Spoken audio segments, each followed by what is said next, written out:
Sometimes him being the wrong man isn't the real problem. The real problem is you're deciding to give him a chance knowing he is the wrong man, thinking you can change him. Never go into a relationship thinking you can change a man that had already shown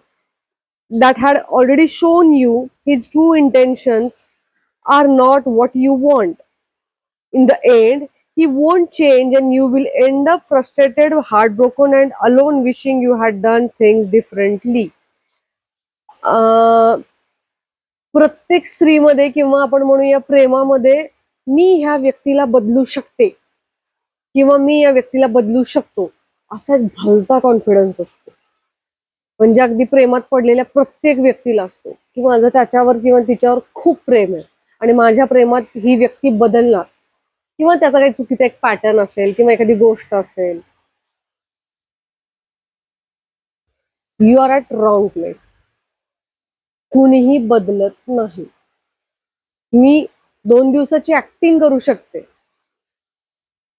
त्या पलीकडे काही नाही होऊ शकत. त्यामुळे जर तुम्हाला असं वाटत असेल आणि त्या विश्वासावर तुम्ही थांबलेले असाल की ही व्यक्तीला मी एक दिवशी बदलवणार, तर तुम्ही चुकीच्या जागी वेळ घालवता.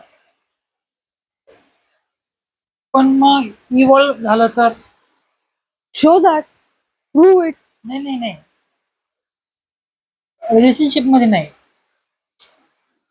एक मुलगा मुलगीला म्हणते की मुलगी मुलगाला म्हणते की मी त्याच्यावरती प्रेम केलं, हा बदलल.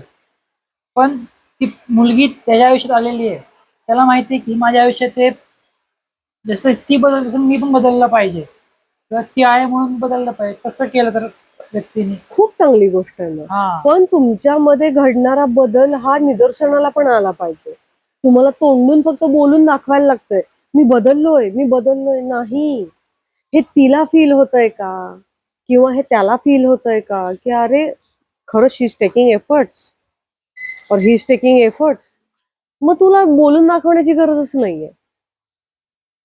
पण जर ती तिथं स्थिर आहे किंवा तो स्थिर आहे तर त्या दोघांनाही कळतंय की अरे आपण एका व्हिजनकडे जाण्यासाठी बदललेले आहोत आणि इट इज रिस्पेक्टफुल थिंग.